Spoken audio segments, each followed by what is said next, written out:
It's about time we talked about the GOAT himself, the one who forced both Isagi and Kaiser the Clown to team up, and the one who remained #1 in the entire Blue Lock manga. So it all started off like this. Rin Itoshi picked up football the way most kids pick up crayons, except instead of drawing on walls, he was drawing up plays in his head before he could even kick straight. From the moment he stepped on the pitch, it was clear. This kid wasn't normal. He was talented, but not just in the gifted kid way. He had that scary little genius spark in him. But the real reason Rin got obsessed with football, his big bro, Itoshi Sai. Sai was the perfect older brother, skilled, composed, and the only guy Rin genuinely admired. The two of them were cracked as kids, playing against neighborhood kids and smoking them with ease. Their dream? Simple. Become the best striker duo in the world. Rin the finisher, Sei the playmaker. The chemistry was insane. If it stayed like that forever, they would have been unstoppable. But life doesn't have happy endings that early. In fact, Rin was about to have the worst downfall ever in his early years of football. The twist came. Sei got scouted by Real Madrid's youth academy and dipped to Spain like it was nothing, which was mentioned at our previous video about Sei Itoshi. At first, Rin was hyped. His brother was living the dream. Their dream.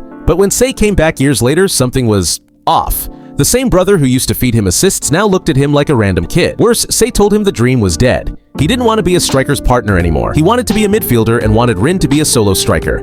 Just like that, Sei shattered everything Rin had been grinding for. And to make it worse, Sei clowned on him on the pitch, destroyed him, humiliated him, and walked off like it was nothing. That's the moment Rin Itoshi broke. The dream turned to dust, and all that was left was rage. For most people, that would have been game over. But Rin? He wasn't built like most people. He bottled all that pain, rage, and loneliness and turned it into pure grind fuel. No support, no encouragement, just straight up solo training every day with one goal. Beat Sei. Not reunite with him, not redeem the dream, crush him. Rin switched his entire personality. The happy little brother was gone. Cold, mechanical, silent killer, Rin took his place. No smiles, no friends, just football. This was the dark timeline version of a shonen protagonist. And then came the call that would change everything. Blue Lock. From the moment Rin stepped into Blue Lock, it was game on. First selection, it wasn't even fair because we didn't even see him appear, assuming he dominated every single match easily while carrying his team on the back. Second selection is where things started cooking. He started his appearance with a curved, accurate shot to hit the crossbar and aura farms all over the stadium.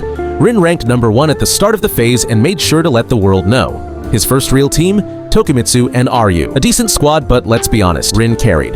They bodied the first three-man team, then challenged Isagi, Nagi, and Bachira. That's when things got spicy. Isagi had started leveling up, but Rin was still a full arc ahead. He was intercepting passes, reading the entire field like a psychic, and scoring with insane angles. He was playing chess while everyone else was figuring out checkers. Even when Isagi had a vision of winning, Rin still won and took Bachira. He showed why he was an ideal for the Blue Lockers to follow. Despite his past, he moved on and carried the destructive vengeance to eliminate all the players ahead of him just to catch up on the footstep of his very brother he most hated. This instinct wasn't enough. It was about to become something much more terrifying, a weapon to victory in any means. Because later in the episodes, Isagi clenched back up the field and faced Rin once again. Rin, being the aura farmer, obviously acted like he didn't care. But he was wrong this time. His rival Isagi had started his evolution as a monster, which was what we mentioned in the previous video. They fought back to back, goal to goal, and outplayed everywhere. Rin admits that he has finally found a new rival to devour other than his brother. The truth? He was just toying with everyone until this very moment he decided to truly lock in. Bro achieved Metavision even before it was introduced. His goals were as good as his looks because everything he did was just out of pure skill and talent, like the moment where Isagi pictures Rin as an infinite variant model who just constantly evolves. But by the end, when everything came down to a last play, luck found his owner, Rin Itoshi. Despite that outvision by Isagi, Rin caught on and scored the luckiest goal in history. By the next selection, Rin was even locked in. Now it was time to test his ego against the gods, the World 5. These weren't just elite players, these were real-world monsters. We're talking Julian Loki, Luna, Pablo, Dada Silva, and Adam Blake. Blue Lock's best 11, including Rin, had to go against them.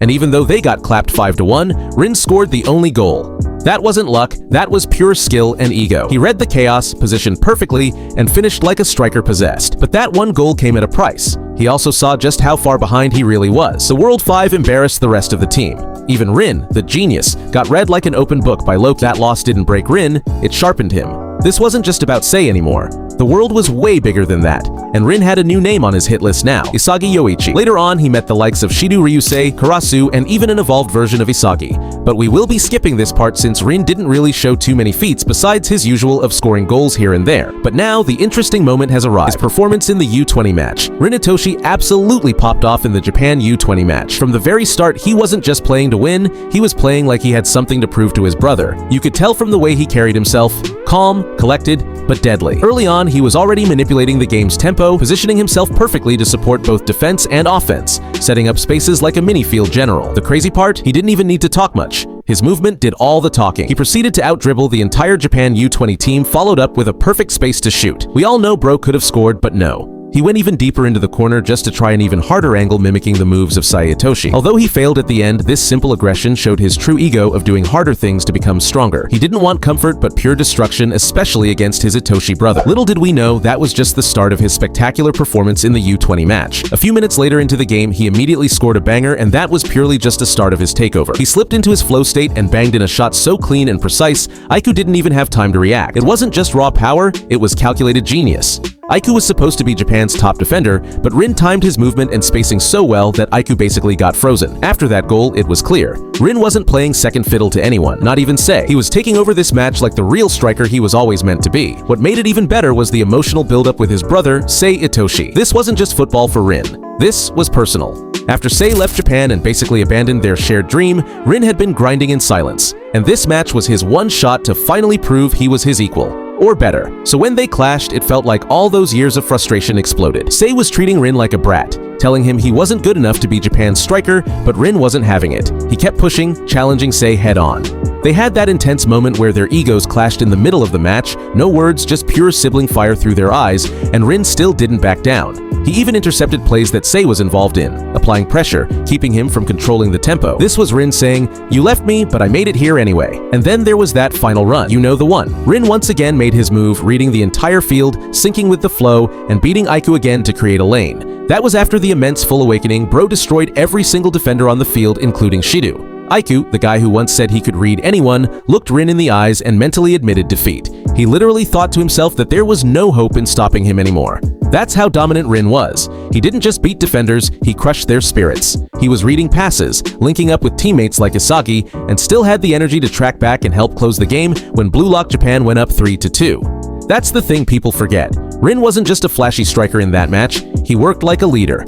And when the final whistle blew, you could tell Rin wasn't satisfied, because now the real journey to becoming the best striker in the world had only just begun. Here's where the interesting part comes into play, the Neoegoist League. It starts with him choosing France's Paris X-Gen under Loki and immediately becoming one of the league's top dogs. PXG ran a crazy duel system that swapped every 15 minutes between a Rin-centered setup and a Shido-centered one, with Charles feeding their egos, and Rin still started all 4 matches and scored in every single game. Although he wasn't the top player initially due to the lack of playtime, it soon changed rapidly as well. Across the league, he bagged 7 total goals, top of the charts and tied with Baru, and he even dropped a hat trick on Manshine City while PXG beat Ubers 3-2 and Barca 3-2 before the final showcase versus Bastard München. He opened round 1 of bidding at 36 million yen, number 1 at the time, and later posted the biggest single round jump of the arc, 144 million yen in round 3. The hat trick versus Manshine changed everything, as we can see a deadly aura surrounding him. He was totally locked in and would do literally anything to win. It was then followed up with a "I'll freaking crush you" Isagi, indicating his full destructive impulse awakening. The rest of his goals were just showed in a panel or two, so there wasn't much revealed upon his growth. However, that last match is where his growth and flaws both popped. PXG eventually tried running both star systems together to answer Isagi and Kaiser's two-headed threat. When the match barely even started, Rin immediately showed off his skills versus the Emperor Kaiser. Dude stole the ball with ease and called Kaiser, "You're nothing." Like what? I get it if you like disrespecting people, but Kaiser? This moment proved that Rin had infinite possibility of growing. His ego is solely made to challenge the stronger players. This was also spotted when he fought against the World 5 while thinking to win, rather than being scared. He definitely had no boundaries, and later on, he witnessed the evolution of both Isagi, Shido, and Kaiser. All of them became stronger except for him. He felt an emptiness in him as he still couldn't bring back that destructive impulse back in the U20 match. However, yet again, he looks at his arch-nemesis, his rival Isagi. The fire came back, the destructive impulse was even stronger than before this time. And when that moment comes in, you know it's wrapped. Rin's Destroyer flow is easily the strongest one in the series, and there's absolutely no debate in it. Even the masters like Noel Noah and Loki are seriously impressed. Words like, "So this is the full power of Blue Lock's number 1, just says it all. Rin made Isagi look like a complete fool, and when Isagi tried analyzing him, he literally said, "This is impossible." When someone like Isagi says something like that, what are you even supposed to do against it? Rin disrespected Bastard München to the point where he gave up a goal because it was too easy. That fixated Rin was gone. All it was left was pure destruction energy, and for a brief moment, we can safely say he was the most dangerous footballer on the planet. Later on, he brutally executed Bastard München's defense over and over again to the point where he eventually crashed into Isagi and scored an absolute banger. Real footballers will know how difficult this this is, and it's safe to say it's one of the best goals in the entire series, even surpassing every previous goal of his. After that play, Loki was straight up inspired by him and got on the pitch. Loki didn't sub on for Shido or any other players. He looked at Rin and was like, yep, this guy's the real deal. There was even a moment where Shido, the guy who hated Rin the most, even reached out to link with him. Not just that because Kaiser and Isagi teamed up just to have a slight chance of defeating Rin, but because of getting overwhelmed, Rin's impulse to crush Isagi's chemistry made full cooperation snap. Yet he still starred in a razor-thin 2-3 loss. Even so, he did completely stop the bastard duo by locking Isagi in a 5-meter range. This new equation left their combination dead in the end. The last goal by Isagi was purely unexpected, and Rin did almost everything to stop it. Still, his total output and consistency carried him to the finish with a final bid of 240 million yen from Real. Yep, the team who was called the best for a reason. A club who bought his brother, say Itoshi and Kaiser, he tied Isagi for first and locked his Japan U20 spot heading into the World Cup. Here marks the end of our video. I hope you guys enjoyed and make sure to subscribe to the channel for more bangers videos in the future.